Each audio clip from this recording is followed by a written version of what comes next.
Welcome everybody to 52 Living Ideas. We are discussing Louis Sullivan's Kindergarten Chats.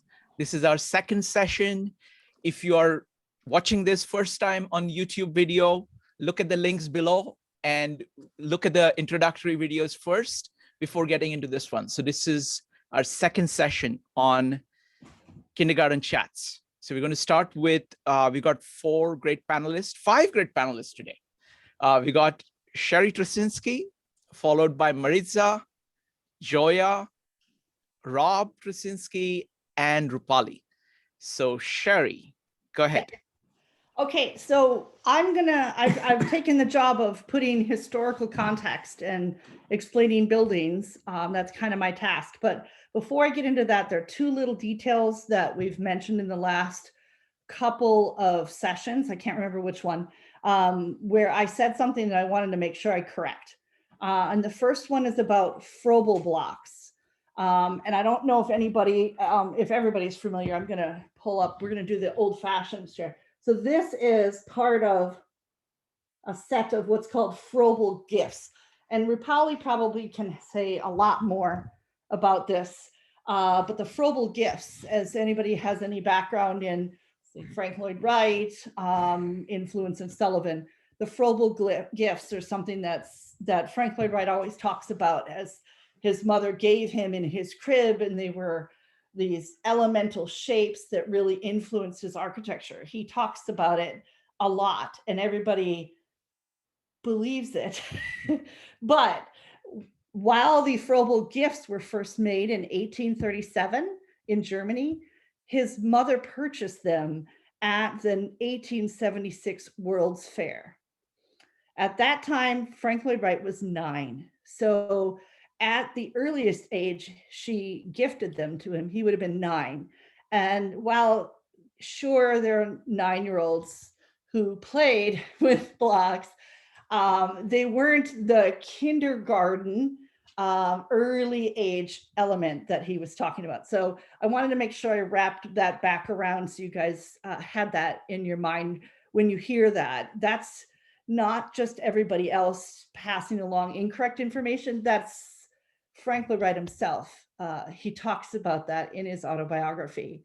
And it's possible it's just a misunderstood memory, but I'm pretty sure it's, if you know enough of the background history, it was just a common thing. Frank Lloyd Wright embellished his personal history. So when you hear that, understand he was a lot older than he says he was. The other thing I wanted to mention was, I think it was last time I mentioned that this series that we're reading, Kindergarten Chats, was originally published, I think I said Inland Architect. I've got my Midwestern architecture magazines that start with the letter I mixed up. It wasn't Inland Architect. It was Interstate Architect and Builder, or Interstate something. It says in the intro. The reason I wanted to correct that is because Inland Architect was a bigger magazine, bigger publication. Interstate Architect was a fairly new publication. I think it was less than 2 years old when he started publishing his Kindergarten Chats in there. And the interesting thing about it is it was a publication more directed towards builders than it was towards architectural theory, which I think is interesting. There are some people who have studied this and have said this was the reason that he didn't get the response he intended to get with this series of essays, because it was published in a journal that had a different audience. I have a feeling that he may have it's possible he chose that he was finding more of a receptive audience with people who were building rather than designing. And maybe that's why he chose to publish it there. We don't know. But it didn't get a lot of attention in his lifetime. There's only one known letter that was published at Interstate and that Sullivan responded to, and it's in Appendix B of your book. someone writes complaining about he's being far too harsh on architects. And Sullivan goes into this interesting detail, which I find funny, because he's talking about how you have to read all the way to number 52 to really understand 1 through 51. And that reminds me so much of what Ayn Rand says in the beginning of the Romantic Manifesto, where she says you're gonna have to read all the details because it's all building up until you get to the end. So those are the 2 little details I wanted to throw out just to correct my errors and to fill in a little more context. And then we're gonna share screen. So we're gonna start here at our little oasis. We have a little background in architectural history that I want to kind of get you all your feet in so that you've got some kind of full perspective, a better perspective of where some of this information is coming from. Shall I start the screen? Go ahead, sure. And Here we go. And play. Okay, so here we are at our oasis. This is the building that he is referring to in this chapter. I think he actually points, yep, figure 4. So I think I have the same. Or close to the same. It's built, the picture I have is later than the one that here. So this is the Marshall Field's warehouse store. You remember last time we talked about the Marshall Field's store, which he complained and railed against. I don't have that. We probably should have put that up too. Anyway, if I can go, do you have that I one? might be able to get back to that one. Hang on one second. Suddenly, I think it's a good idea to. Do you have last week's? Well, let's look at recent files. Yeah, Sullivan one. Okay, so And this which one was looking at? this picture is fine. Oh, this is the. Yeah, This can is you the hit right one? play so they can see it full screen? Yeah. This is the Marshall Field store. So this is the one he complained about. So it was a hotel. He said it was a hotel. And there's a lot of discussion about the fact that there's all these individual little parts and pieces. It doesn't know what it wants to be. It's a little bit of everything. You can kind of see where he's coming from. You know, you've got the first 2 stories as one block, and then there's another story with another block, and then there's this section of 3 floors, and then there's a section of 2 floors that for some reason has striped masonry. And then there's another section at the very top with a whole bunch of itty bitty windows all the way around, and then a really, really big cornice.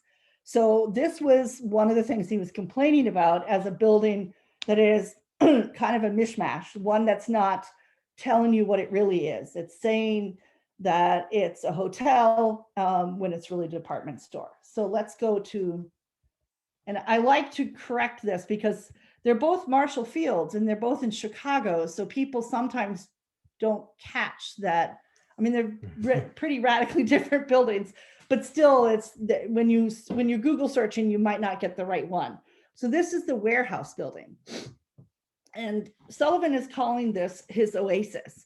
And if you read through the chapter, it's not that he is completely praising this building, but he's saying this is, I kind of sum the chapter up as it's a pause to reflect on a simple, honest building.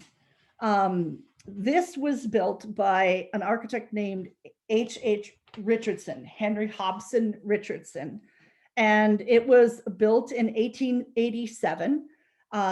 Richardson was especially popular as an architect in New York and Philadelphia, a little more East Coast than Chicago, but certainly a lot of his buildings were built in Chicago and Minneapolis and things like that too. But some of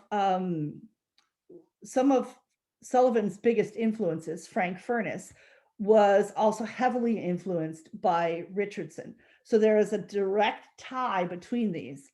And Richardson's architecture is actually called Romanesque Revival, which there is a style called Romanesque architecture, which happens in after Rome falls and in the very beginnings of church architecture, where they're using very elemental shapes and curved top structural arches and things like that. That is Romanesque architecture historically in its early Christianity time, after the fall of Roman Empire and the rise of Christianity. Romanesque architecture is where that comes from. So, it comes in Italy because Italy was using these structural shapes. It's part of their Roman elemental, it's part of their their heritage. That's not the vernacular. It's part of their vernacular architecture. If it were in France, there would be different shapes. Each region has a different vernacular, a different language. There's these simple structural shapes and simple reflection of the structure was typical for Roman and pre and post Roman Empire architecture. So what became Romanesque. So when H.H. Richardson, hundreds and hundreds of years later, is doing something that looks kind of like Roman architecture again, they're calling it Romanesque Revival, or Richardson Romanesque, it actually became known as. So you're seeing, and what Sullivan is responding to is this simple, honest structure. So what he means by that is that the structure that's physically holding up the building, that's telling you what floors are where, is actually its structure as well. So it's not dividing the building up in so many parts with so many different details on the surface that it's hiding how many floors it has. It's not hiding what it is. It's very elemental and simple. So Sullivan is referring to this building, almost describing it as an honest man of integrity, a masculine, honest integrity. And I wanted to show you a couple of other buildings that you might not recognize. Some of them don't exist any longer. Rob's going to go forward. So this one, please excuse the soot.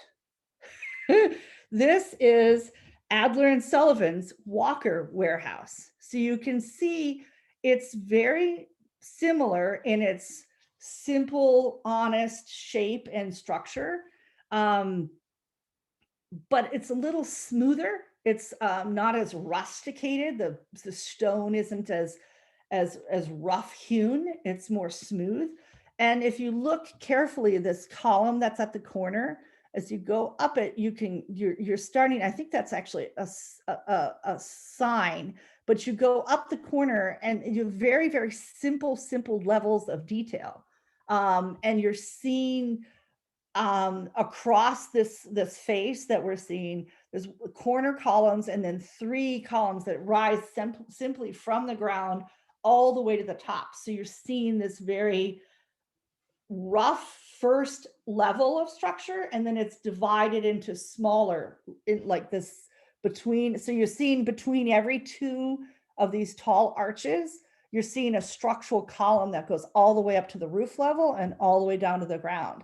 And then you have a smaller division. So you've got in between each of those massive columns, you've got this big tall archway.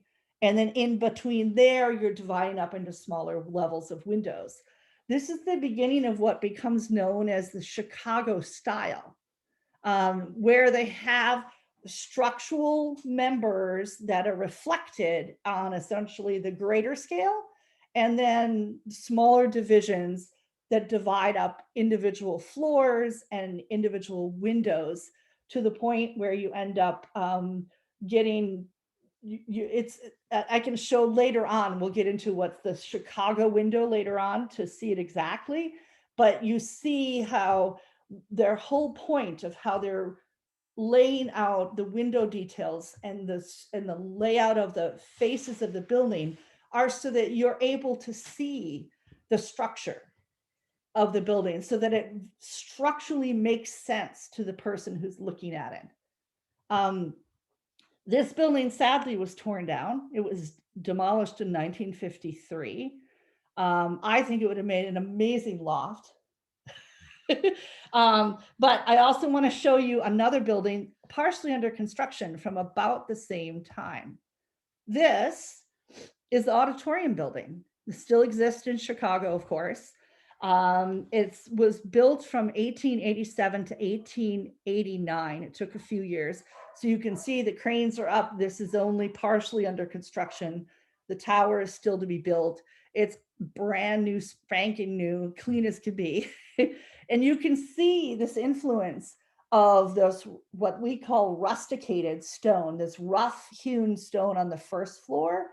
And then as you go higher, it gets smoother to what's called ashlar. You'll see that word ashlar in one of these chapters. That just means a smoother square cut stone. And you'll see here even more. You can see those major structural divisions, and then the window divisions, or where the spandrels, these little pieces between one floor and the next, showing where your windows are, those are called, technically called spandrels. You'll notice here they're actually set back just a touch from the major vertical members. That's to really show you there is the primary structure marching along in its rhythm, and then the secondary. It's almost like if it were musical, it's the backup. You know, it's necessary, but it's not the first thing you're noticing. So this is really, these three buildings, I think, really describe what Sullivan is talking about an honest structure, an honest building. What he means is he's trying to explain that you want to be able to see what the building is, what it's for, how it stands, just from looking at it. Then we have a section, two important chapters called the key and values, which Rob is stealing. So, and maybe Joia is stealing too, I'm not sure. But if you've read that chapter, you'll see there's an awful, clearly Ayn Rand read this book before she wrote The Fountainhead. And what's that? And the Romantic Manifesto. And the Romantic Manifesto, yes, of course. And so I'm going to set those aside. Maybe we can get back into them in Q&A if anybody's got more questions on those. But then I wanted to really focus on these, the historical background to his description of these Roman temples. So we have Roman Temple 1 and Roman Temple 2, chapters 9 and 10. Yes. And in these cases, I wanted to, he brings up a bank. Mm-hmm. And so before we get into that, I want to explain there was, should I just pull up the picture? So we're gonna do banks. Here we are. Okay, so I don't know if any of you have noticed this yourselves in whatever city you're in, but banks of the 19th century in America were inevitably built to look like some kind of Roman temple. And Sullivan is railing against this. Is so common. Like even this one down here in the lower left or lower right-hand corner, it's actually pink. Every one of these is a little different. We've got some Corinthian columns. We've got some Doric columns. We've got some Ionic columns. We get a little bit of everything. And it doesn't really have to particularly be any particular temple. You can mishmash it, do whatever you like. And if you remember back from chapter 5, a hotel, there was a line when the student is asking about, demanding that, hey, you know, this is a department store. And Sullivan says, you see the merchandise. Oh, the student says, you see the merchandise displayed, don't you? And he says, I look at the building and I see other merchandise displayed, which might perhaps harken back to an architectural department store. So what he's referring to is when you take all these parts and pieces from a bygone era and you match them together and create all sorts of different versions. So this was just, I think these were 6 buildings I pulled together in, less than 5 minutes after Google searching 19th century American banks, Roman Revival. The Google page was so full of them that they would have been too tiny, so we decided to do 6 instead. But there's a couple reasons why this happens. And I had the same architecture professor I was mentioning earlier, who was a classicist, refers to the one fact that's just very, very true, which is at Roman times, temples were used as treasuries. They were, that's where they stored money. It's where they stored gold. So, and as he puts it, but that's why all this is wrong. That's why the Fountainhead is wrong. He said that's why Sullivan is wrong, is because they were actually used.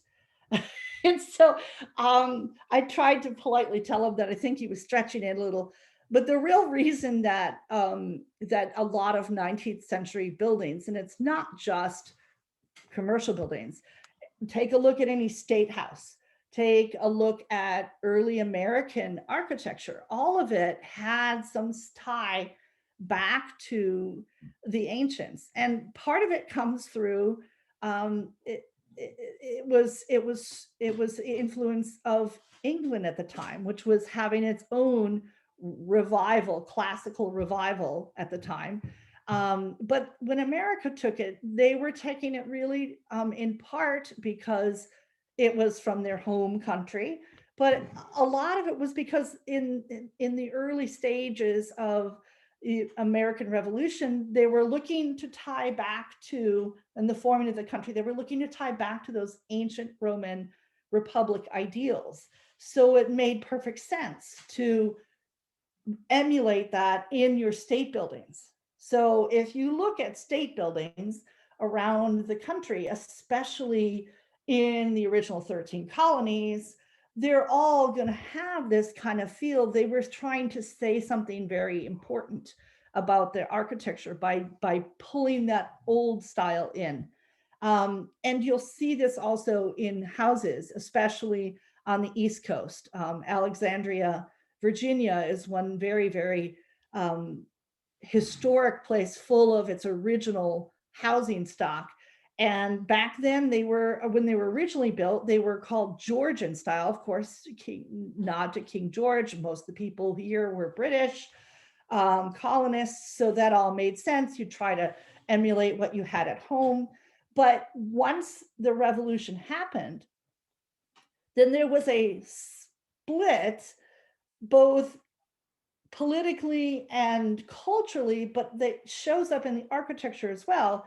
And you get a slight change from what's called Georgian style houses to Federalist style houses. Now, if you look at the two side by side, and I was going to pull these pictures up, but there's so much change that happens from each individual area that it's really it's a little bit hard to tell the difference between a Georgian and a Federalist building. You can, but you have to keep in mind your regional context and everything. So it was getting a little muddy. I didn't want to do that. But what happens in this time is you're having this switch from Georgian tying back to England. We're trying to break from that. We're now Federalists, so we're going to have a different style of architecture that we're showing in our houses too. And our state houses are that way. Our banks, they're tying back to this because we were looking to that era for our ideals. But then along comes a little bit later, after the Civil War, really, you've got Sullivan here railing about why can't we have something that is of this soil and of this land? And it's the right time to be thinking of it, because there's the American experiment at that point. They assumed it was all settled. We've had the Civil War, we had the Revolutionary War. We're done. We can now move. We're a unique thing. We can do our own. So do I have another picture here? There should be. There's this. It sometimes needs me to. There we go. Okay, so to give you an idea of this idea of, to give you an extent of how the same idea still exists, This is a publication from CNBC. CNBC, got it right, from 2009. And this is an article talking about Obama bailing out the banks. But what imagery are they using? Take a look. It's a stock photo of a temple. So it still exists now. So when you've got publications who are thinking banks, this is what they're going to be putting up. And the funny thing is, nobody's thinking about why any longer. We're going to come into this. I want you to remember these as we're coming later on to Sullivan's banks. We talked about this before when Shrikant and I did a couple.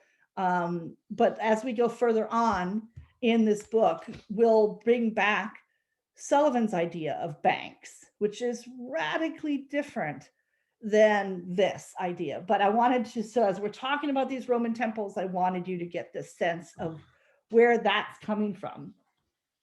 And he's talking both about temples as banks, but then he doesn't talk about, oh, then we get to the department store again. So we come back to the department store, and he's talking about a department store here that I am not sure which one he's referring to. So you'll have to, I can't show you which one he's referring to here, but I thought I would bring back his department store again. And this I said last time we showed this building, I showed you a close-up right down here in the front. I wanted to show you this one now because this is what it looks like today, all brand shiny new, because this was restored in the last decade. And it is now houses a bunch of different, so it's office spaces above, and the first 2 floors are retail. I believe it's Target that actually owns or rents out the first couple stories now. But this is before the Target symbol came in this front window, which I kind of have a problem with, but I'll live. It's still being used for a store as it should be. But so this I wanted to show you so that as you go to Chicago these days, you will see brand spanking, sparkly, new, fully restored. And they now call it the Sullivan Center. So, and you'll actually see, I'm not sure which building this is, and beside in the red sandstone behind here, but you can see where you're getting your structural element, and then in between 3 banks of windows. Do you see this? This is part of the Chicago school window as well. But we'll talk about that a little bit more. And that's what I have. So we're going to stop sharing. How do you do that, Rob? There we go. Stop share. Wonderful. Thank you. Thank you very much, Sherri. Next up is going to be Maritza. All right. So just to remind those of you, if this is your first time here today, I am not an architect, and I am also embarking upon this journey with the rest of you, reading this for the first time. And so the funny thing about these chapters 6 through 11 is that, I mean, I knew that this is an older architect teaching a young architect. I knew that was the banter. I'd seen it in the first couple, and I understood that there was a philosophical bent to what it was he was portraying here on paper.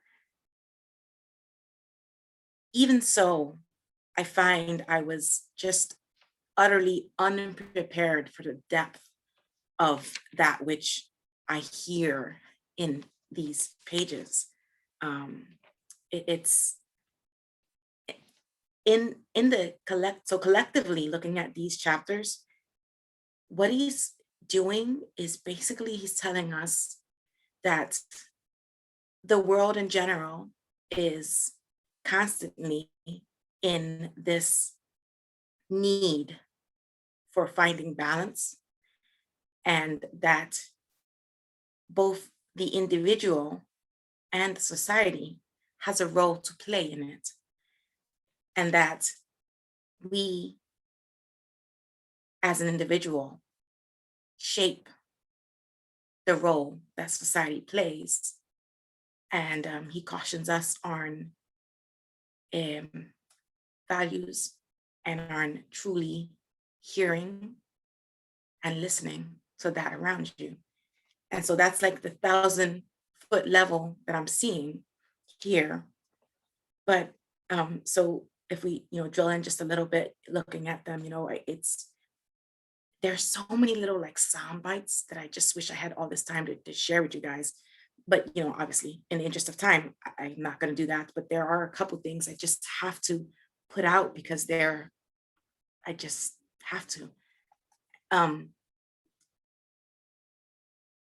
You used 3 big words, and in so doing, made 3 empty sounds. We tremble evenly between decay and evolution. Would you hold back a tree from growing? The tree in the forest does not quit of its own accord.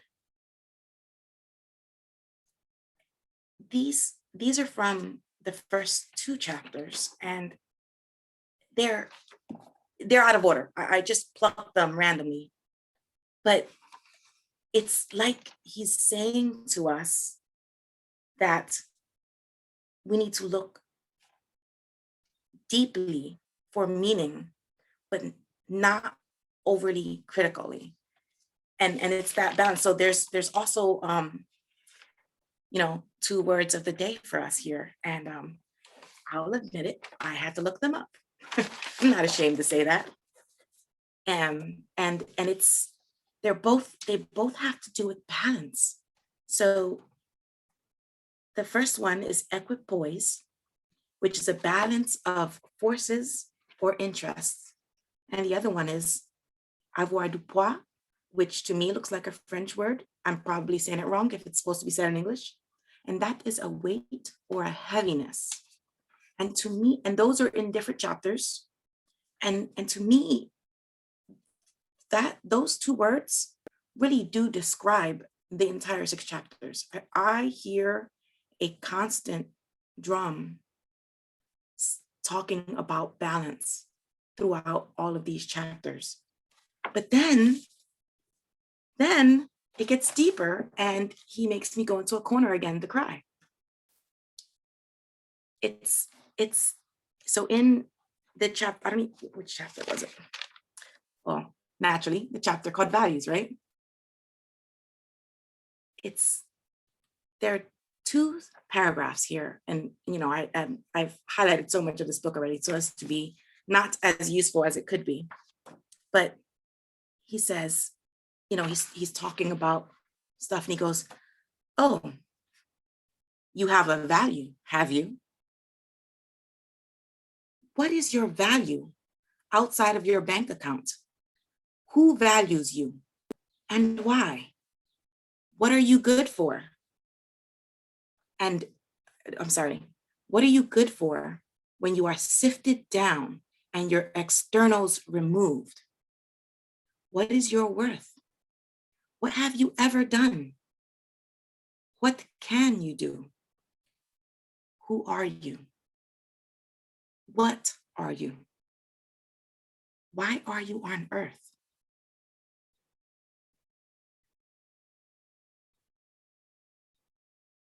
Even reading it now, I want to go into a corner and cry. It strikes me as just so startling and unexpected to see this written as something that an architect is saying to his student. Again, I knew the book was deeper than something so simple, and yet I found myself unprepared. And it brought home some of the statements he was saying earlier about how there is a subjective and an objective nature to all meanings, and that art, by its virtue, is subjective. And he actually says all real values are subjective. Any objective values are unreal. And to me, it made me think of all the trappings in our life and in the world around us that masquerade as real and as objective when they're actually neither. And if we don't stop to ask ourselves these questions ever, well, then we find ourselves thinking that things are real, which actually are not. And Sullivan is saying that in so doing, we fail to see the heart of the matter. You know, he chastises his student for nitpicking at some imperfections and things he doesn't like in a building without taking a moment to view the whole. And I think that is very symbolic of kind of how we do proceed throughout life. And, you know, and then and then he goes forward and he tells us in looking at the Roman temples, and he takes 2 chapters, by the way, to talk about these banks for which he has, you know, very little appreciation. And what he's saying in these 2 chapters is that, boiled down to its simplest form, we the people in our society must bear a responsibility for some of these unreal, objective art that is masquerading as our values in a community. And he's saying that if you just don't find meaning in things that you're moving forward. So what he says is that the bank owner chose this temple just because it seemed like the thing to do. It's, you know, it's the thing in vogue right now, with very little thought as to whether or not that is what the people who are using the bank needed. And he says that's a failure to the community.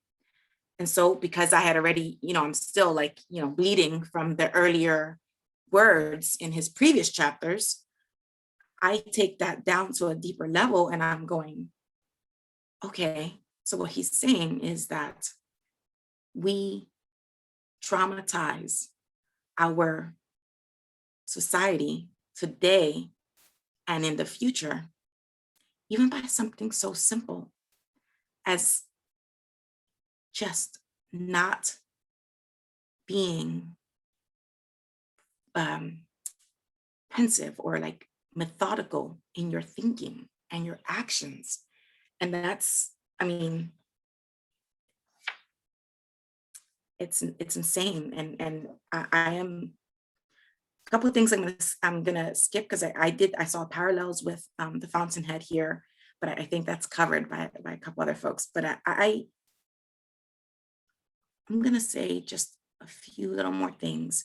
And the last 2 paragraphs that he says in the Roman temple, he says, "Open your eyes that you may see with clarity the spirit, that which is of the spirit." How is this an architect speaking?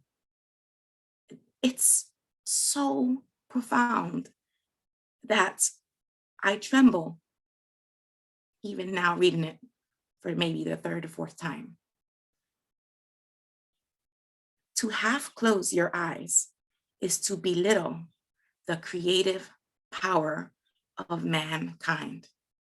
Again, to half close your eyes is to belittle the creative power of mankind. And then he tells us to grasp masterfully. You must first feel the surge of psychic power. To realize your responsibilities, you must first truly know them. Strive then so that when your time comes, you may not be a misfit in your day and generation. I don't entirely know how to do that, but I am so motivated to attempt to find out. And I'm gonna stop there, but I really do look forward to continuing this journey with you guys. Wow. Wow. Amazing. Amazing, Maritza. Thank you. Thank you. Next up is Joia. Thank you, Maritza. It's always so hard to follow Maritza because she has such a beautiful way of presenting her reactions to this material. And I have to say, I love being on this panel and where I am in the middle of this panel, because first we get Sherri, and she has all the expertise on the history of architecture and just her deep understanding of visual design. So she always brings us all the great images for us to look at. And then we have Maritza, who just even reading this the first time, and I think it is even partly her deep understanding of nature and gardening, which is so essential to Louis Sullivan's own process and the way she's able to emotionally resonate with the story.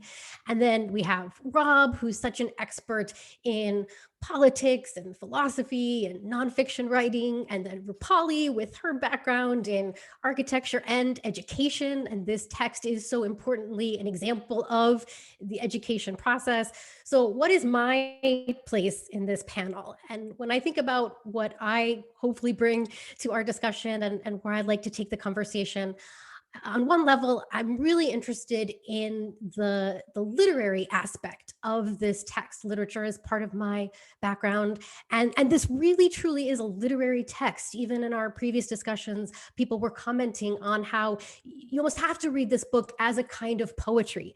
And clearly Louis Sullivan was influenced by poetry. I know one of the notes in my edition of this book mentions how he had a well-worn copy of Walt Whitman's poetry in his library. So I think there is a real way in understanding the poetry and the literary aspect of Louis Sullivan is so important to understanding this. But to me, the very interesting thing is how he's both you could say an architect and a poet. And I think there really is something to that, because at a very deep level, what I believe Louis Sullivan understands perhaps better than most any other people who've existed in history. He's definitely in the top percentile of people who really understand what it is to be a creator. And that's something that really fascinates me, and I'm hoping that we get to explore through all of these discussions. And so I love that I'm right here in the middle, because hopefully I can draw on what Sherri and Maritza have talked about, and hopefully even set up things for Rob and Rupali to talk about, so we can really examine not only some of the literary aspects of this text, but also going deeper to really think about what are the underlying principles of what it is to be a creator. So I wanted to start out thinking about some of the literary aspects, even by pointing out the wonderful way that Louis Sullivan uses metaphors. And I know Sherri and Maritza have already kind of been hinting at some of this. So that this first chapter that we read this time is called An Oasis. And so even just thinking about what the metaphor of the oasis is, and what does it mean to think of the building that Sherri showed us as an example of an oasis? How does that fit into the story that we're seeing here, where we've looked at a whole bunch of buildings that Louis Sullivan is going to be critical of, and then we know we're going to look at the Roman temple buildings that he's also going to be critical of. But here in the middle, in the way the story is progressing, we're going to have what Sherri beautifully called a kind of moment of rest and reflection, and a moment to look at something good and thinking about how that compares to an oasis. And then I do want to connect this to another great work of literature, which we started out our whole discussions talking about, which is Ayn Rand's The Fountainhead. And here we already start to see one of the deep connections. Again, Ayn Rand, another writer who was fascinated by this deep question of what is the creator. And there is clearly this connection of the idea that the building is the man. And we get this right here at the top of the Oasis chapter, where we're not just looking at a building, but what Louis Sullivan says here is, no, I mean, here is a man for you to look at. A man that walks on 2 legs instead of 4, has active muscles, heart, lungs, and other viscera. A man that lives and breathes, that has red blood, a real man, a manly man, a virile force, broad, vigorous, and with a whelm of energy, an entire male. I mean that stone and mortar here spring into life and are no more material and sordid things, but as it were, become the very diapason, I don't even know what that word means, of a mind rich stored with harmony. So again, just even this idea of the metaphor and how metaphors are being used. And we're seeing even this deep connection that a building is more than a metaphor, but is really going to embody what it is that the creator does and is doing. And we get an even more detailed explanation of this later on in this chapter, where he's going to describe what this good building is. And you could say this is what a good man is.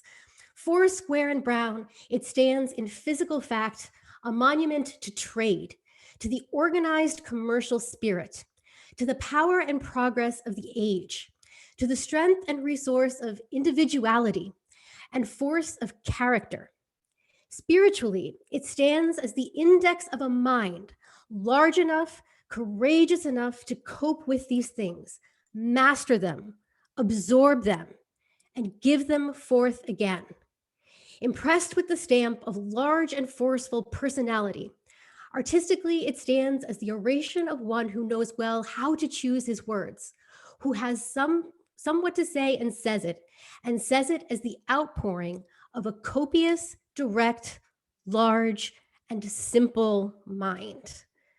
Which here I just feel like Maritza again, I just want to pause and just even go through that description of who this person is, this man behind the building.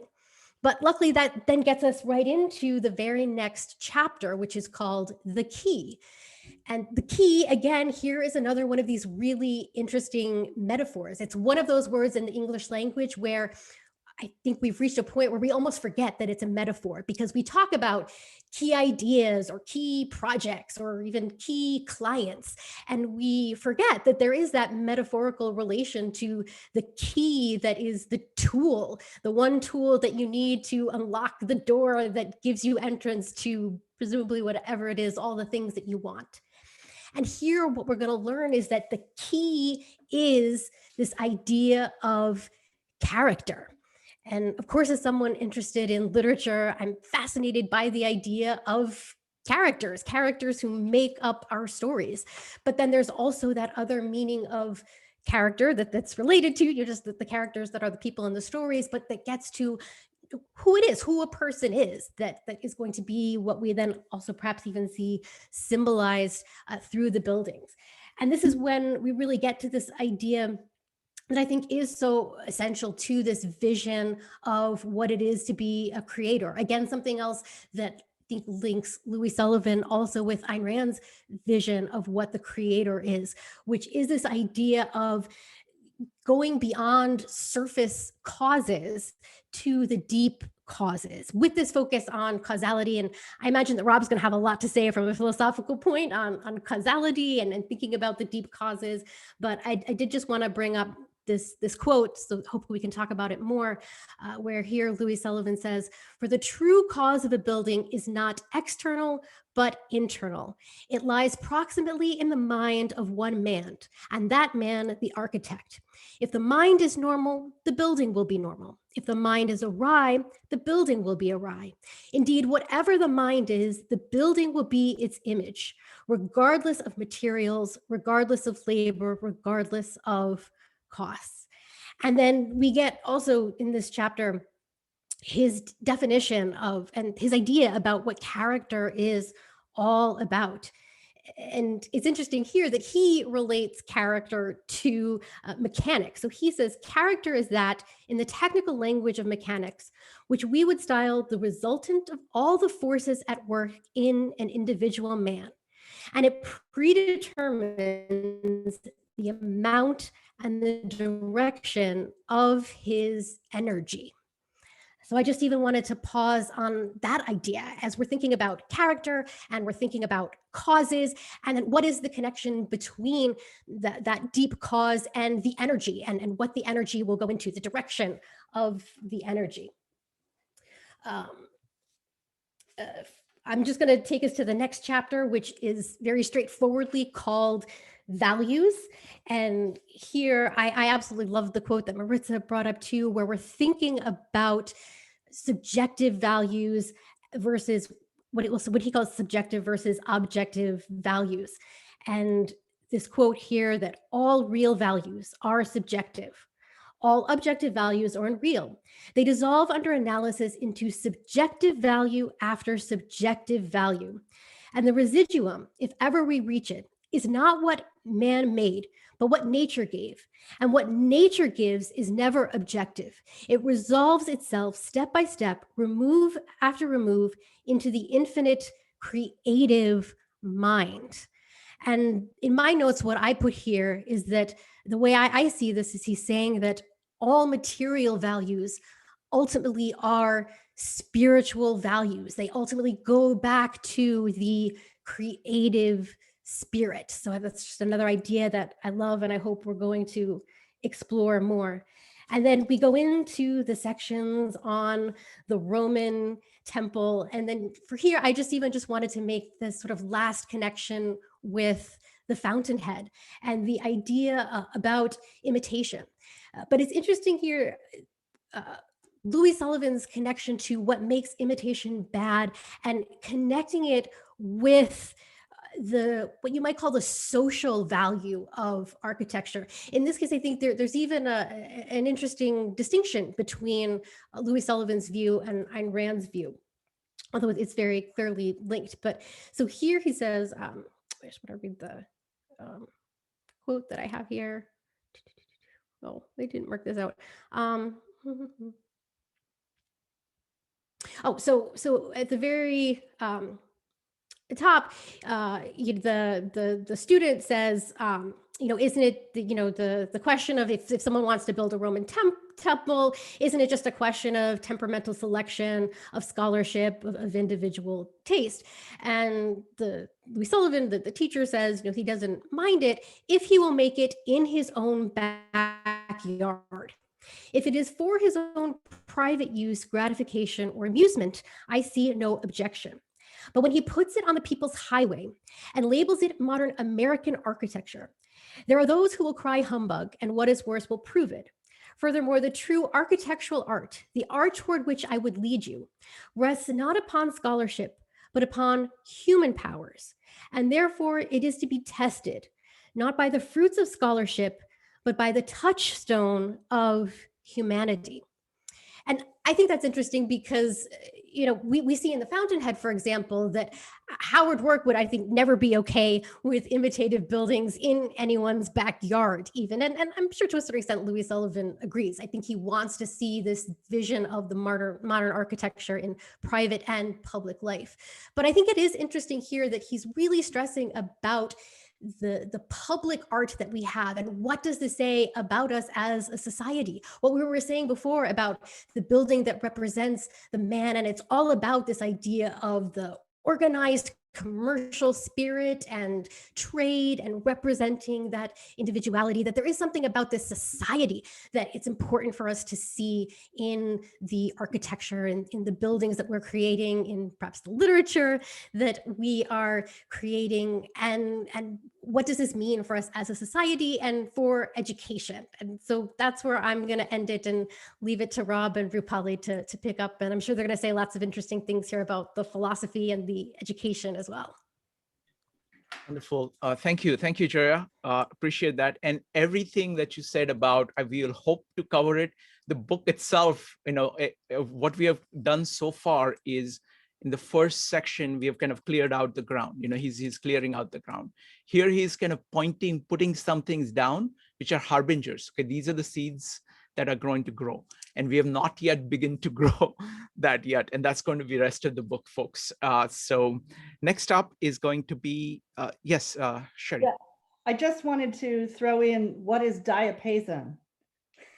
Sherri has gone through here, and every one of these vocabulary words he trots out, she writes down the definition in the margin. That is what the 400th time you read it, that's what it's for. When those little tiny bits of pages are still left, you can scribble something in.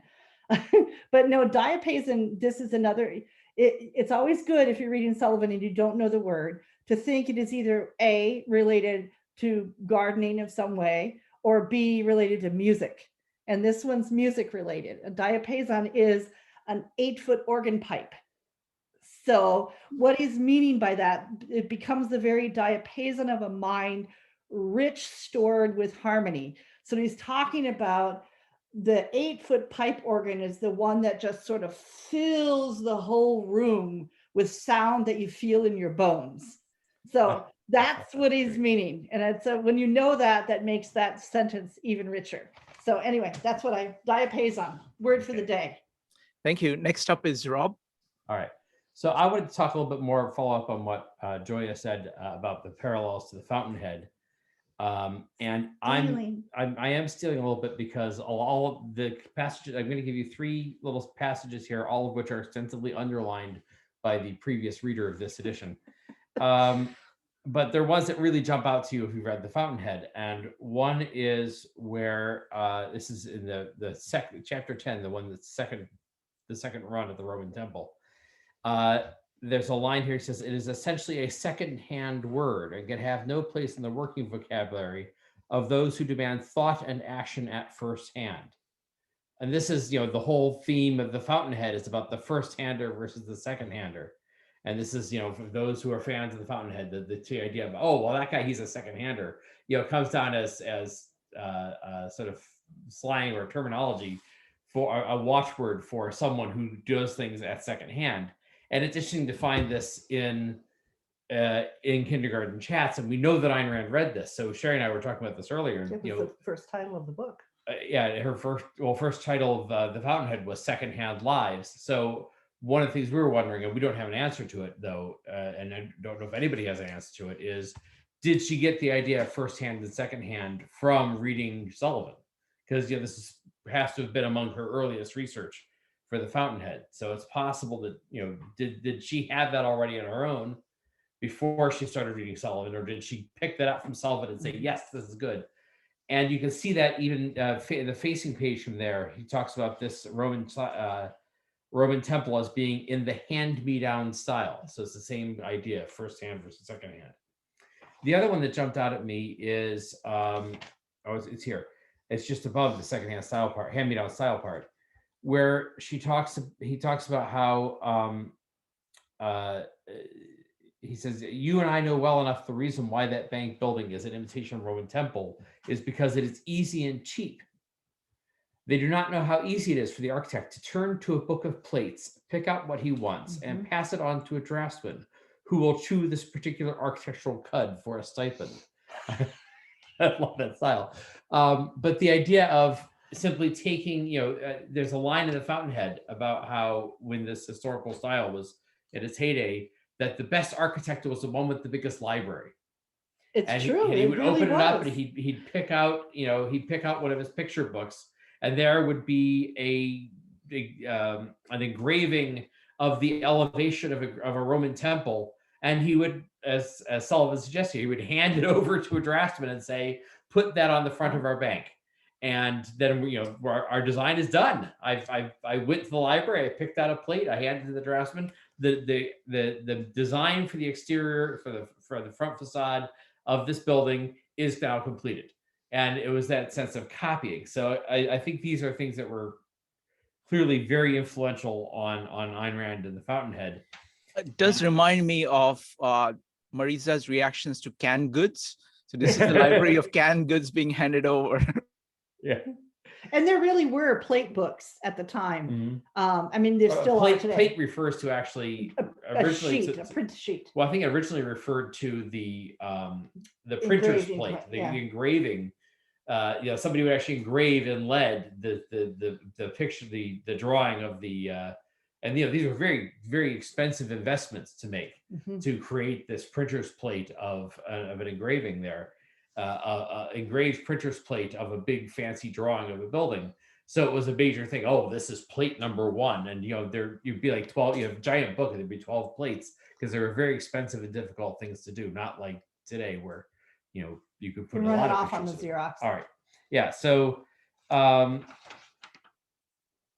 I wanted to mention that. And I think I want to invite Sherri to talk later about, I think it's curious that, a curious question of how much of this ends up being in the mouth of Henry Cameron, who was Ayn Rand's stand-in for Louis Sullivan, and how much of it she puts in the mouth of Howard Rourke, who was the student of Henry Cameron. Little of each. Yeah.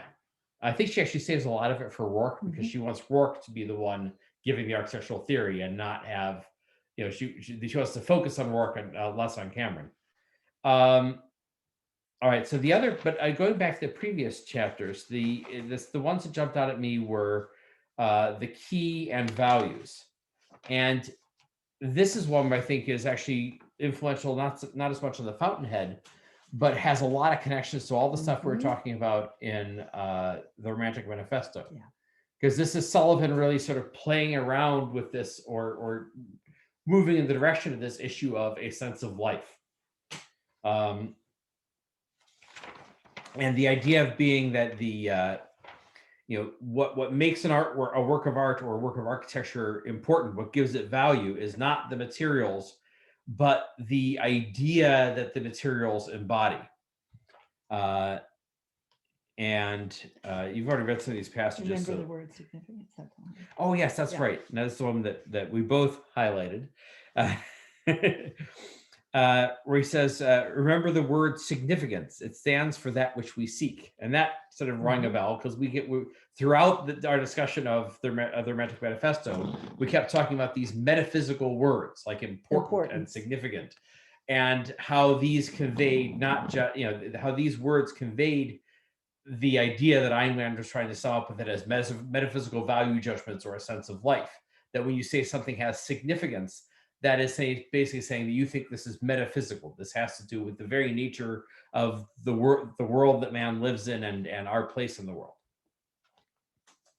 So he's clearly working towards this element, this concept of sense of life in a way that's very similar to what Ayn Rand is eventually going to do.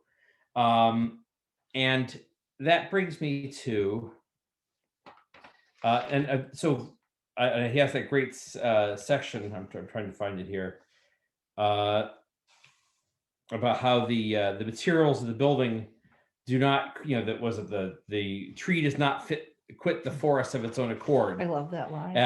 The rock does not cleave itself from the ledge and deliver itself to a certain address at a certain street. All these things are done by man. So it's and this goes to the idea that it's the choices of the artist and the architect to take those materials and mold them and shape them in a certain way. And that those choices that are being made by the humans are conveying their values and it conveys what's going on in their minds. And now that brings me to from the philosophy, the one last thing I would say, which is from the philosopher's perspective, the one thing that's kind of confusing here is when he says all real values are subjective. Now, in the more modern context, subjective has sort of come to mean arbitrary, right? If something is subjective, it means, well, there is no truth. It's whatever you feel like, and you can do it one way, you could do it another. You can do a Roman temple, and from the modern use of the word subjective, there'd be no objection to building a Roman temple. Sure, if you felt like it, why not? Whereas that's not exactly what he means by subjective. Now, originally, sort of philosophically, objective and subject means relating to the object of cognition and relating to the subject of cognition. Now, the object of cognition is the thing out there in the world that you are perceiving or thinking about. The subject of cognition is the person who is doing the perceiving or the thinking. So subjective in that wider sense simply means relating to the person who's doing the perceiving and thinking, and relating to the nature of that person and the values and goals and priorities of that person. So I think that when he says all real values are subjective, I think it was Joia who used the right term for it, which is he really means all real values are spiritual. Yeah. So when he says relating to the subject of cognition, he means it's spiritual. It relates to your consciousness and to the needs and requirements and goals and values of your consciousness. So that's what he's really saying, is all real values are spiritual. And the value of any material object out there it's only valuable insofar as it relates to, it is ultimately judged to be valuable in the context of your spiritual values. And that's especially true in art and architecture. So he says, so with the poet and his poems made of printer's ink and paper. So it's not the ink and the paper that matter, it's the idea and the spiritual values that they express. So with the musician and his score, so with the sculptor and his marble block, so with the soul-inspired orator who breathes in the common physical air and gives it forth a new and awakening message to man. So there's a lot of nice poetry in here. So that's what he's really, and so he's really tending towards this idea that Ayn Rand would sum up in slightly different philosophical terms, that the choices the architect or the artist makes in reshaping the material taken from nature, that the choices he makes then convey these spiritual values and goals and aspirations, and that's what really gives the art and architecture its meaning and its value. All right. Wonderful. Thank you, Rob. I think that was a very critical point about subjective and objective, because he's writing this just around First World War, and the entire intellectual context is different. So this is something that we will we'll keep pointing that out, and so it's critical. Thank you. Next up is Rupali. Go ahead. I think you're right. The context of the First World War, that really is sort of a watershed event. Yeah. And subjective in that sense of being sort of arbitrary and emotionalistic, that comes to the fore much more in the intelligentsia after the war than before. Exactly. So we are, we're talking about a very different culture, pre First World War, and in many ways, this kind of integration that he's talking about of kind of emotional and rational is very different. The issues of reason and emotion as presented after, let's say, the Second World War, after the 60s, is so much different. And all the terms that we use to describe that are very different. So thanks, Rob, for that. Next up is Rupali. So thank you. I think everyone has laid a very good context in, so far. And what I'm going to talk about is generally the theme of these chapters. It is a journey towards developing a creative mind. And what's required in that development through education. That's what I'm going to focus on. So the chapters that we are focusing on are from Oasis to the Roman Temple. And Oasis, as Joia and Maritza have said before, it's a metaphor for a place to rest. And in the first 5 chapters, he's talked about all the ugliness that exists. And now we are looking at the contrast, things that are beautiful. And the very first thing that we are going to look at is the man. He says, here is a man I want you to look at. So here we go. And I like this statue of David by Michelangelo because it really captures everything that Louis Sullivan says. Here is a man for you to look at. A man that walks on 2 legs instead of 4, has active muscles, heart, lungs, and other viscera. A man that lives and breathes, that has real red blood, a real man, a manly man, a virile force, broad, vigorous, with a whelm of energy, an entire male. And you can see that in the entire statue of David. What also you can see in his eyes is more than just the physical form. You can see his mind at work. He is thinking.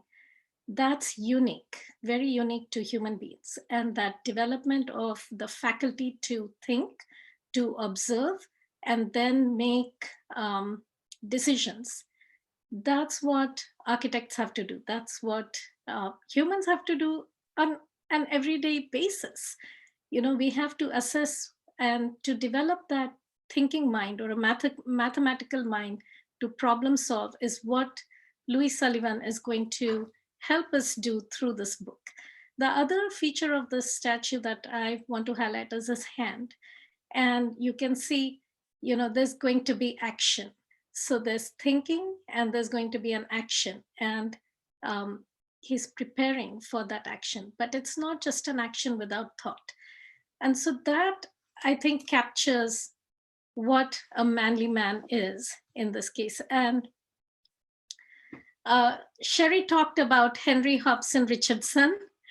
And you can see this man. He is broad, he is big, he is, just like his building stand, very Romanesque. And you can see when Louis Sullivan talks about his buildings. Now, Henry Hobson Richardson also went to both the École, is that how you say it, Sherri? Both the École de Beaux-Arts, I think. And it's pronounced École de Beaux-Arts. Beaux-Arts. Yeah. Sound. Okay, thank you. Most French, so. And architects at that time went to France to study. Now, Henry Hobson Richardson did not complete his education there. He came back.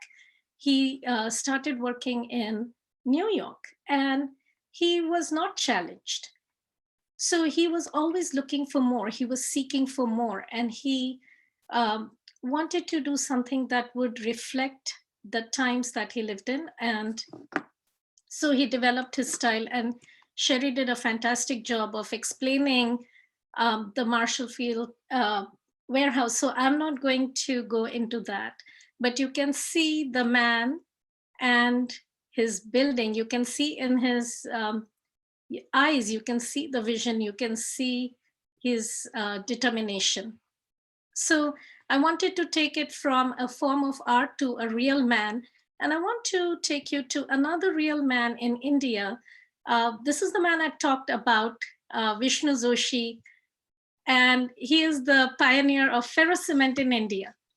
So I happened to walk into one of his buildings while it was being constructed. And when he came out of this, and I stopped and I said, I was just wondering who had built the staircase. And I had mentioned this in one of our first lectures, that I was just amazed to see that a staircase could be 1 inch thick. And this man on the right, who is actually working on is tying the steel structure, he is Vishnu Joshi. And he was a civil engineer by trade.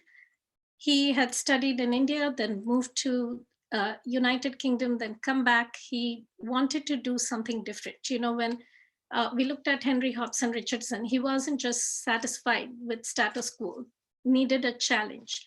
And that's what thinking men do.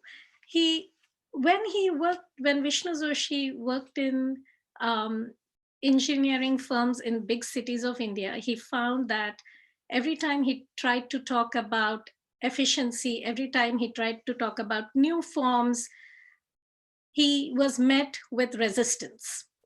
And so he said, I'm going to move to rural India where nobody has these preconceived notions. And I'm going to do my experiments in this tribal area. And so I want to bring to your attention to a sentence in the Oasis, where Louis Sullivan says, he says, I wish you well and would do well by you. It serves as a means to an end. And then the student says, but can you not teach me real art? And Louis Sullivan says, I don't know. I will try. Realities are images very difficult to awaken in a mind, nurtured in an atmosphere of unreality and falsehood. I would rather any day try to teach architecture to a clodhopper than to the overcultivated man. One may have a heart, the other may not. With the one, I can be patient. It is difficult to be patient with the other. His opportunities have been so much the greater. His vanity is what eats his heart out. But you are young, and while there is youth, there is hope, and there is still heart.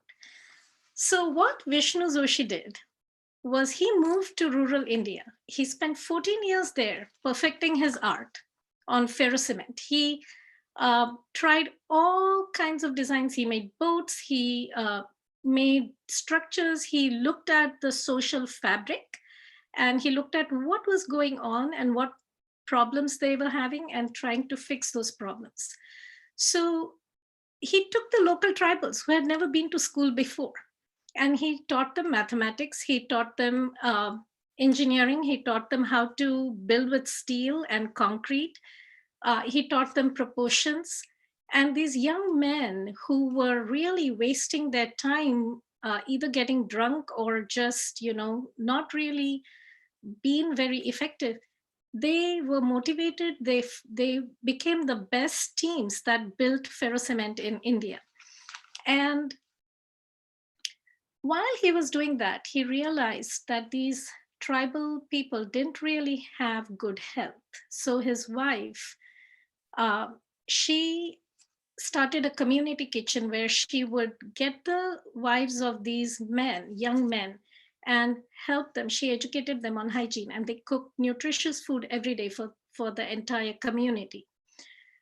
They also started noticing that, when these workers were paid, they really didn't know how to save their money. So they started banking and helping them with banking and understanding how to save, how to grow your money. And so the generation that came after these men and women were children who would go to school, who would learn how to read and write, and then they became the next generation that carried the tradition of ferrocement and so on and so forth. And so what Louis Sullivan is saying, and what Maritza and Joia had said, is that building a structure is not just an act in itself. You have to understand sociology. You have to see the effect of the individual on the society, the effect of the society on the individual. And so here is just an example of one man making that difference with engineering and architecture. So what he's actually building is a water tank. So in rural India, during the summers, there's very little water available. And what Vishnu Joshi realized is that, people are not able to collect water and get good fresh water. So he decided to solve the problem by building many little water tanks. And what you see, the frame on the bottom is the hood of a cobra, which is a mythological story about the earth being held by the cobra and by the snake. That's a creation story in India in Hindu mythology. So he used the fabric, we talked about the Roman temple. He used the fabric of history to kind of say, okay, this is what people connect with. I'm going to build a water tank that is efficient, that's going to hold the largest volume a shape can hold. And I'm going to give it to them with something they believe, they know, so that they can trust it and they can use it. So with that, people were more willing to it was a unique shape, it was beautiful, it was something they could relate to, and they were able to use and drink water from this community water tank. Just a minute.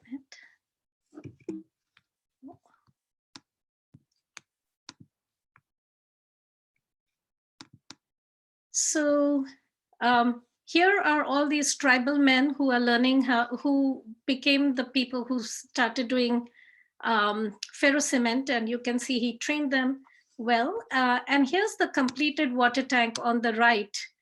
And you can see that, they painted the earth on it and the snake is actually underneath. You can't see it behind the man. But it's a simple shape, a geometric solid that can hold the largest volume of water given any size. And it's a structure completely in compression, so it lasts for many years. Again, not very expensive, and something wonderful for people in the area to use. So,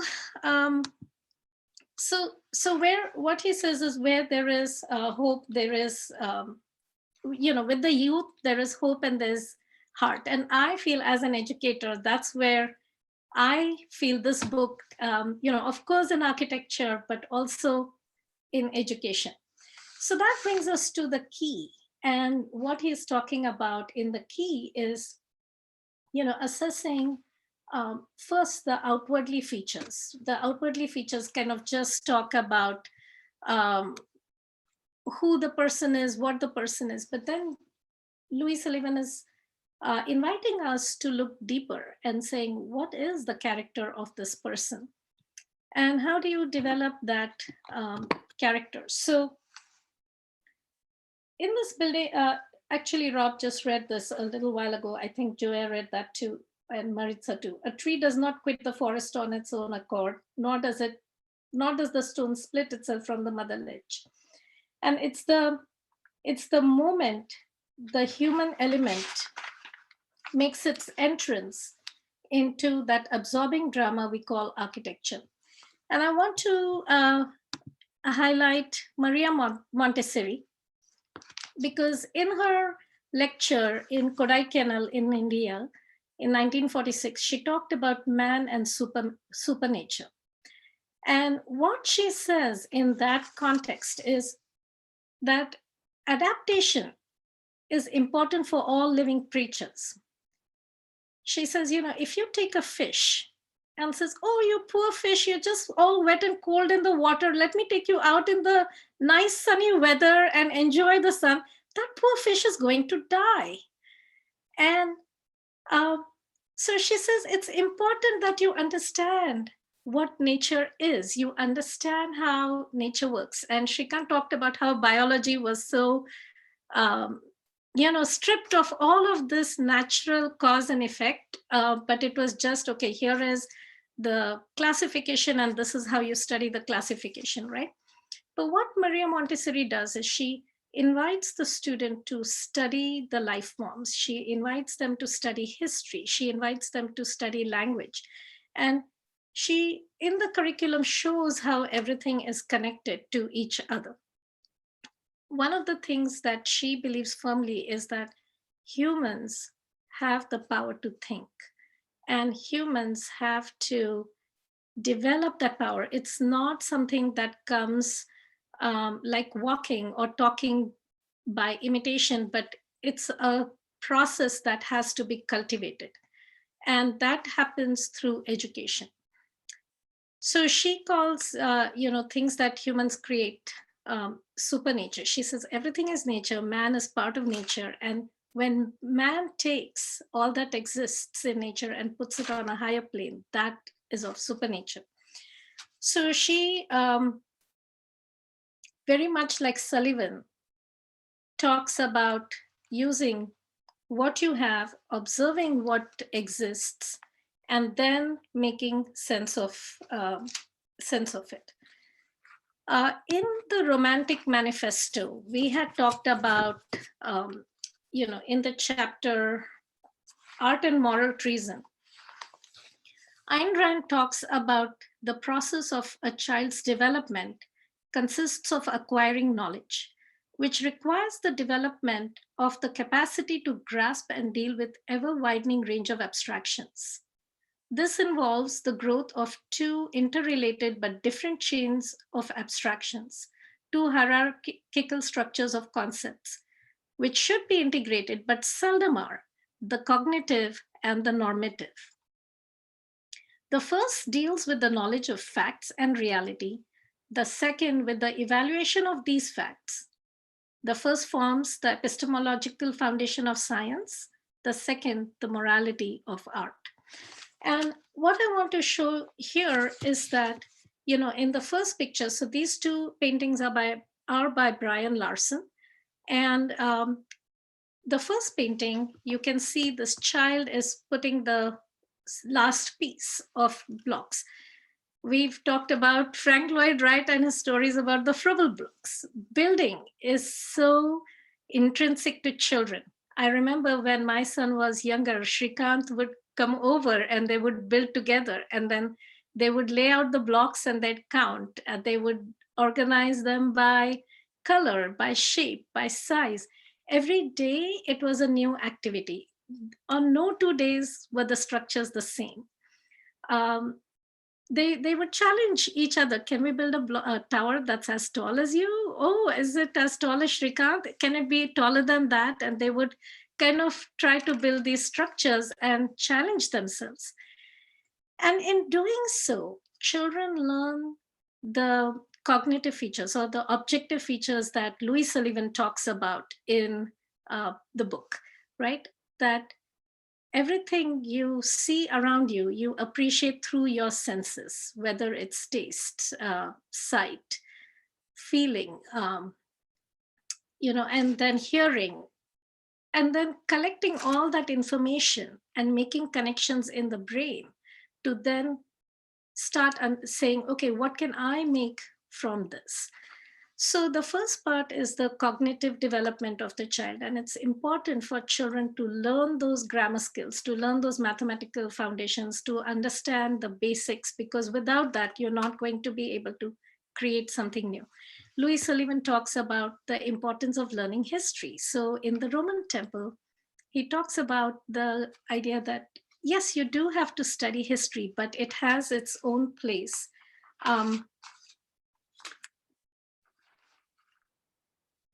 And he says very poetically that when you study history, you have brought with you here that very nectar of the sweet flower of learning. So history allows you to learn from the past, things that have worked and things and how things have been created.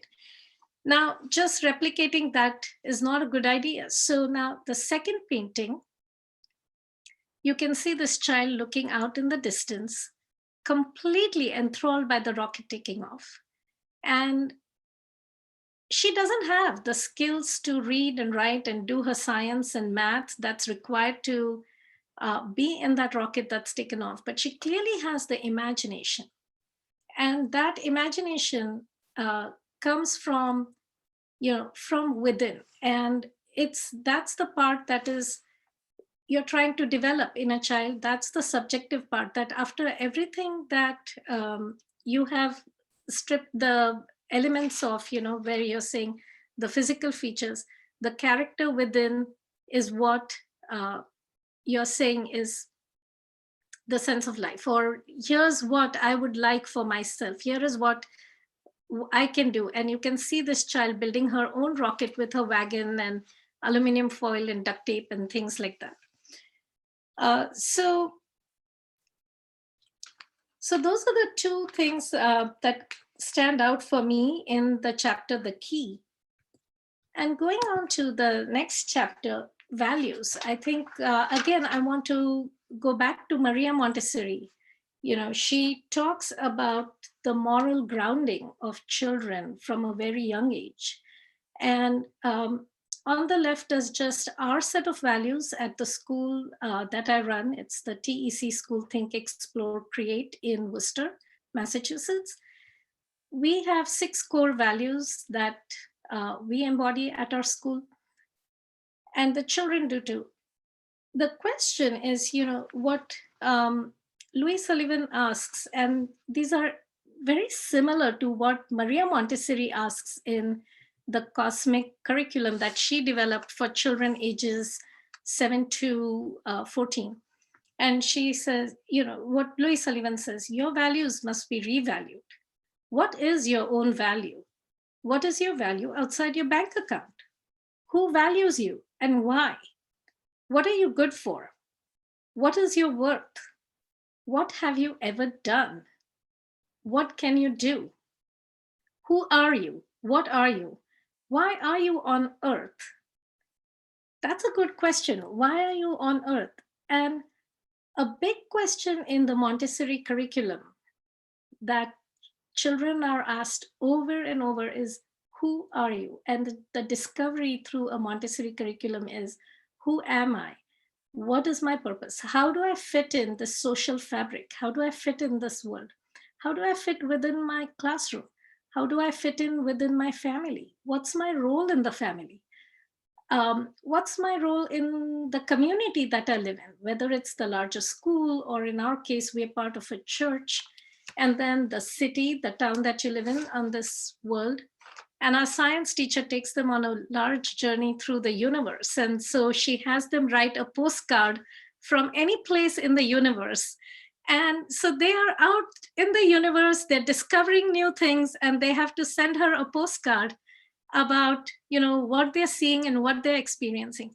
So allowing children to expand their horizons, allowing children to think outside the box. Learning just is not a mere regurgitating of facts, but it's giving children the choice to think. So what Louis Sullivan does in these 5 chapters is he brings out 2 new ideas.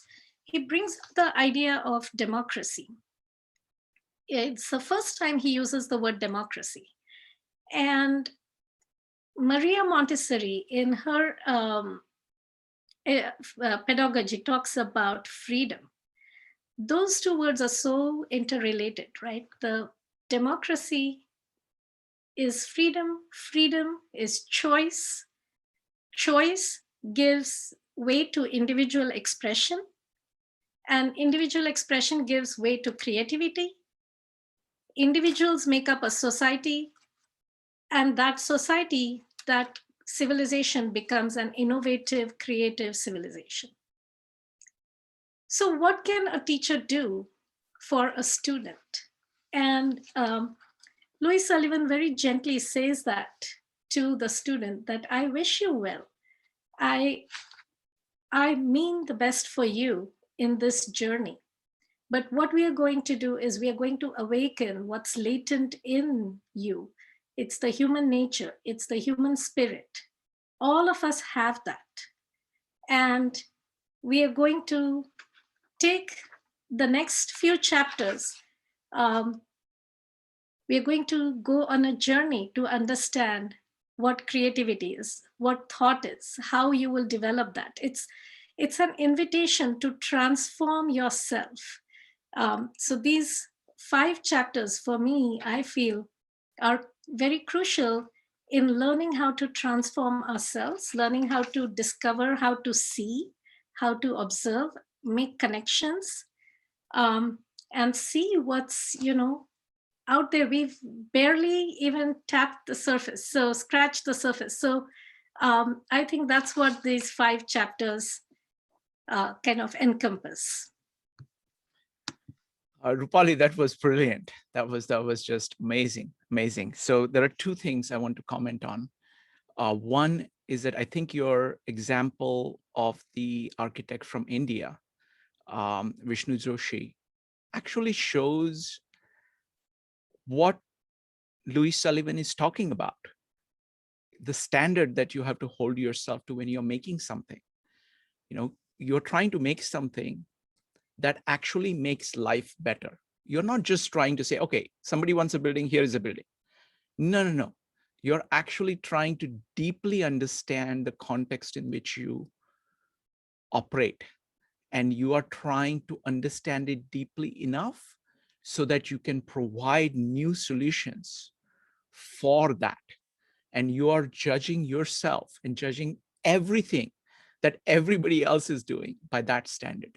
So that was one point. The second point about education, I think, is also as profound, because what Louis Sullivan is saying is that you need to really build, he uses this beautiful word of sympathy. You have to build sympathy for nature and for culture. Take all of that in, understand how it operates, and only with that as a base, you can create. So that is the starting point. And that's what the purpose of education is to give all of that, provide the base for all of that for a student so that they can take that in, so they can build their own creativity. Beautiful, thank you. All right, folks, so what we are going to do is let us take questions. I think this is a good time to take questions. This is each of these presenters have done so amazingly well. I don't have any good words to say enough about them. So folks, if you would like to ask questions or have any brief comments and questions, you can go ahead and type exclamation mark. 4 rules: type exclamation mark or raise your hand in Zoom to speak. Rule number 2, keep on topic. Rule number 3, be brief. And rule number 4, be courteous. Dave, followed by Joe. Dave. Thanks, Ricard, and thank you, panel. I have to say, I was disappointed in Sullivan about the bank building that looks like a Greek temple or a Roman temple. I was very surprised by that, because I know we've talked in the past about Sullivan that buildings communicate. And to me, I guess his idea is the only place a Greek temple columns belong is on a Greek temple. But to me, it's a symbol of strength and perseverance. And, you know, if the Temple of Diana has been there 2,000 years, by God, this bank's going to be there 2,000 years. You're not going to go into a mobile home and give the guy inside the mobile home all your cash because it may be gone tomorrow. You want, permanence. So to me, that's very appropriate. But the comment I would say is, okay, Sullivan is an architect, but to me, he's not the absolute authority. And obviously the bank president found another architect that thought that was a great idea. And to me, I normally think there's 3 voices: the architect, the building owner, and the builder or the contractor that's actually going to do the construction. But to me, the column is very powerful. And if you look at my background, I have columns in my house, by gosh. But then archways. And a lot of those buildings were 100 years ago were stone with stone arches over all the buildings. To me, is another symbol of strength and reassurance. And in fact, I think it's the slogan of the state of Pennsylvania that it's the Keystone State, which is the top stone in the arch, that would symbolize great strength and great building. But anyway, just my 2 bits worth. Thank you. Thank you, Dave. So anybody wants to respond? Yeah, definitely the idea of using stone or brick, preferably stone. Brick's a lot easier to break into, was an important part of a bank. Sullivan is talking at a broader level. Remember, he's telling us each chapter is building up. So we're partway through. He'll get to more explanation of what he means. And he'll show us that in his own bank buildings, which are very much the sense of security and round arches, be there forever. Yes, those parts are important. And that is partially, yes, why banks were done this way. But what Sullivan is getting at is this one point in time when with brand new materials, we were no longer building masonry buildings. We were starting to build new buildings with new materials. And he was partially leading a call to honor those materials in the way that they can be used instead of hiding them, and to learn to grow from that. He's keeping, as we'll see later on, he's keeping that sense of strength and permanence, but putting to it a sense of what is truly uniquely American rather than Roman. Can I jump in and say, that there is a chapter in this book that's all about the arch, but I looked it up. It's not until chapter 38. Yeah. So you just got to wait a little bit, and we're going to go into deep detail about that. Rupali? So one of the things he says in a Roman temple is, why should we have a Roman temple? It was a part of Roman life. And yes, we recognize it for what it was, but we are living an American life. And we cannot live in the past. We have to live in the present and perhaps create the future. So learning from the past is important, learning how the building stands, learning, the elements of the Roman architecture that really made it possible to build structures that were large, that could carry water for a long distance. All of that was wonderful, but it existed for that function, what they needed. Now, as time progresses, as we develop new ideas, new forms should take place. Sure. I will also add one thing. I think this is a very fundamental point.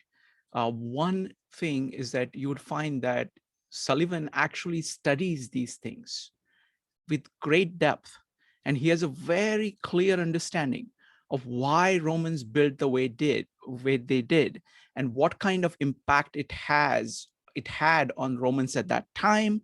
What was the value of it? What residual impact it continues to have on people today. Also, he's trying to look at all the parameters of what makes it possible and all its effects. And what he's doing is that he's going one level deeper. So it is very easy actually to come and copy something in the past to suggest something that is being done in advertisements all the time in order to immediately get rise out of people, because you're tapping into something which is very old. What he's saying is that human beings are capable of doing a lot more than that. We are able to take all of that in, incorporate all of that in, and achieve a lot more because our context is different. So in addition to everything that was being done before, it is not or, it is actually and. Taking everything that was good at that time, incorporating all of that, leaving everything that is no longer relevant. So it's subtracting that and adding a whole bunch of things new that are responsive to both the needs. Needs are also different. They're not the same. Needs are also different. So incorporating the needs and the possibilities and putting all these four things together into a new combination, which is a lot harder to do. But what he's holding, that human being is capable of doing that and should be doing that. Next up is Joe, Jyoti, and Les. Joe.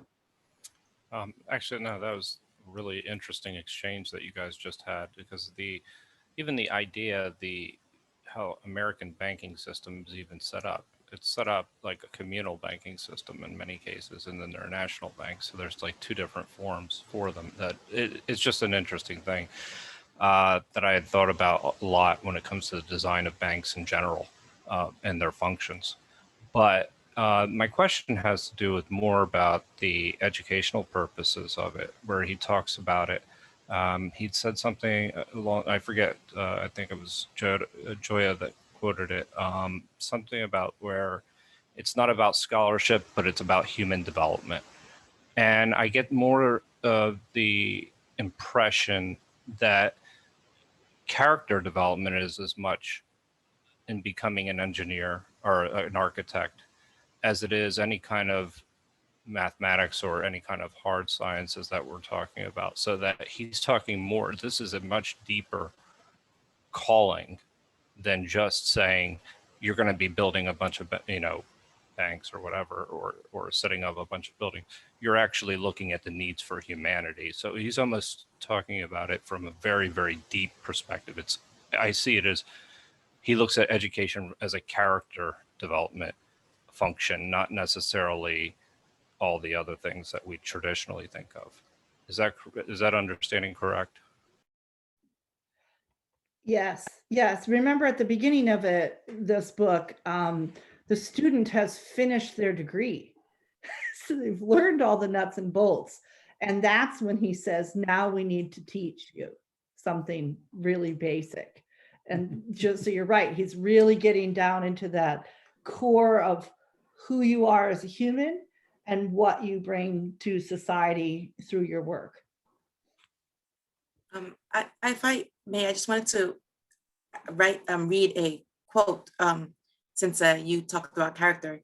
In the key, Sullivan tells us, character is that which we would style the resultant of all the forces at work in an individual man, and it predetermines the amount and the direction of his energy.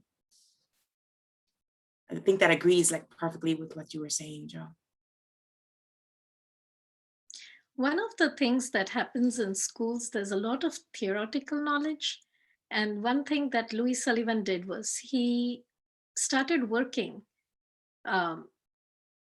during his course of education. So he had left school and started working with an architect. And that practical knowledge gives a very strong foundation. I think what happens to students who are just working in the college and just listening to the theoretical parts, they understand probably all that they need to do to make a building stand, but they don't understand the human aspect of it, which you get when you start working. Yeah, I mean, there's a moment in the book where he says something, character is not confined to the individual. It's confined, it's the municipality, it's the state, it's everything else in it too. Very so next sentence. So there's, so that is an interesting thing that, where you're talking about design specifically. This is a really important part, I guess, of what Sullivan's discussing here. So. I'm going to read that sentence just quickly for those who didn't get a chance to read the book, just because I really like the way it ends. It says, character is not confined to the individual. It also defines the state, the nation, and inversely, it trends towards the minutest qualities and quantities that we can ponder. Absolutely. And he goes, and he takes a full inventory of all of the faculties of human beings. And he looks at what is the relationship between them and how it works at an individual level, how it works at a social level. And that's what he's trying to, that's what you're trying to build when you're trying to teach. That's what you're trying to do when you're trying to build your own character so that you can do what you are able to do. Joe. I know it really integrates design and imagination. Yes. I mean, and that's the beauty of that. And it's, it's very well done. Well done by the panel. So thanks. Yeah, it's amazing. Amazing. Next up is Jyoti, followed by Les. Jyoti. What can I say? These two presentations are so transforming. It's not just the book, it's the presenters who are presenting each and every minute detail about the buildings, the nature, the character, and the strength that's coming from all these different avenues. I mean, it is just mind-boggling. I will tell you, my question to you is, in order to enjoy all this that I have read and what you have presented, I think one has to have a good state of mind. If you are not there, this is just going to come and pass. It's not going to make any difference. 2 years ago, if I had read this book and I had listened to you guys, I would have gone and started doing my chores in the kitchen. I would have said, yeah, right. But 2 years have made me a different person, and I keep growing. And this book, I will say, has really helped me to really enjoy my life. I have it all here. I have it here. I live where I live. I have children. I have community. I have everything. And I have to really relish all what I have here. But my question to Rob is, I know about the values, you should not judge yourself according to the bank account. And the values outside the account mean more. And you said something in the end and didn't quite catch on to it, that even your money can become your value, good values. Did I say that? I thought you said that, but if you didn't, then I will add mine. I think if you do not have a bank account, your values are not, your values are there, but they're of not much value. Because when you don't have to worry about putting food on the table, bringing bread in the house, then when you have the bank account, the same money that you thought was not good enough becomes very good. Because I was married to a structural engineer, by the way, who moved me into a place where he said, he had been saying all along, even when he was healthy before he died, I'll move you into a place which has my passion of design, architect, and structure with your passion of nature. And by golly, he did it. And but my complaint to him was, you're very busy making money. And he said, this money will become your value. Someday you will see that. When we were in the lockdown, all the friends had moved away from me, only my children and I. This nature gave me a reason to live. And I think I wrote to Rupali. I said, now I see what he meant by money, because he did had enough money to put me in a place like this. And I can now, I just finished sending a check to the charity, which I was humming and hawing about. I do a lot of things in the community. So I think this book has given me so much peace of mind. And your presentation, the way you have read and presented those things to me, I think everybody should be here. I think people, I'm so sorry that the attendance is not as much as it is for the other ones. But I think once they understand what this is all about, they will say, we don't want you to go away. Stay here, talk to us. We are making a lot of sense to us. So I have to just say this. Thank you, thank you, thank you. Thank you, Jyoti. I really appreciate that. I would say several things. Firstly, don't worry. This is going to be on YouTube. And the way I planned this, we have all planned this, is that we are trying to create something which will enable everybody to grasp what Louis Sullivan has done. Okay, the achievements of Louis Sullivan, all of us think very, are as passionate as you. You've just discovered Louis Sullivan. Maritza has just discovered Louis Sullivan. And you can see, we can see your reaction. That's exactly the reactions we've had. At the same time, we've also had the reaction is that, how is it that other people don't get this? Because this is so plain to me. How is it? So we're trying, one of the things we're trying to do is to provide an appreciation of his ideas through this entire chorus of so many different voices and voices of people like you who are trying to understand him for the first time. And I think this is going to actually help many more people get it. I think this is going to be very significant. That's what we're trying to do. So don't worry, we are going to have more people. The second, I also had to, sorry, I didn't mean to interrupt you. No, please go ahead. Please go ahead. I also wanted to say one thing, that all of you who had made the presentation today, two of you don't have a background, Maritza and Joia. And the way you have presented it, you have, I feel it's touching, it's contagious. What you have gotten into the depth of it because you are there, because you are looking around. You are connected to this world. You are connected to the nature, and you are connected to what the universe has presented to us. And that is saying a lot too, a lot. I mean, Rupali, she has brought India in, Indian Joshi here, and I learned a lot from there. I mean, my husband talked about concrete, concrete, concrete. I was not interested in those things. And the first thing he did when he came to this building, he said, it has columns. It is very supportive. It is masculine. It is strong. You will not go wrong here. And he made up his mind in 5 hours. Whereas I was not willing to come to the city. I said, city? I'm not living in the city. He said, this is not the city. So, but I am really very pleased with the whole scenario that has been created today by you guys.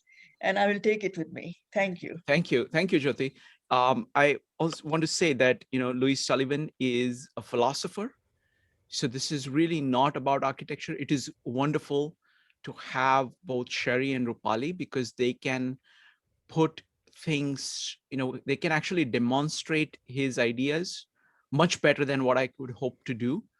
And Rupali somehow managed to get in ferro concrete, which I was trying to. Both Rupali and Sherri have been plotting to get ferro concrete, and they integrated, Rupali managed to integrate it in such a beautiful way. But it is really about human beings. It is about what we are and what we can be. That's all the whole thing, what he's saying is about. So thank you, Jyoti. Really, really appreciate the comments. And I second your sentiments about all the panelists. They're doing fantastic. Next up. Wait, can I bring up a quote really quick? Please. In response to what Jyoti was saying, I think this was her connection to what Rob was talking about when he was talking about how the subjective value is really the spiritual value. And so at the end of the chapter on value, the student says, so do you really lay more stress on the subjective value than on the dollar value? And Louis Sullivan answers, on both. For human nature determines that subjective value sooner or later becomes money value, and the lack of it sooner or later money loss. The subjective value is far the higher, by far the more permanent, but money value is inseparable from the affairs of life. To ignore it would be moonshine. Wonderful. So I'm going to just say something about each of the present. I think this is just an amazing kind of chorus of thoughts on Louis Sullivan. So, kind of Sherri starts off with giving the and this is only for this time. Okay. I mean, each person is completely free to bring up whatever that they want to focus on, whatever they think they want to focus on for each of the sections. So the next section we're going to cover is going to be from form follows function to thought. So that's about maybe 17 pages or something like that, 15, 16 pages. So that's the next thing we are going to cover. So this is really beautiful. So you have got Sherri talking about architecture, then Maritza's kind of take, this fresh take on what it means as a human being. That's what she's focused on as, because she has this deep affinity with nature, she's able to get to actually really core things. And she's able to put them in the most kind of expressive way. So I think that's fantastic. Joia is very good at kind of the literary part of it. And she's bringing that in. And Rupali is bringing in the education angle and a whole bunch. I mean, today, I think she just outdid herself. Of the presentation was incredibly good. So I think this is going very well. So thank you very much, all the panelists. And look forward to seeing you 1 week from today.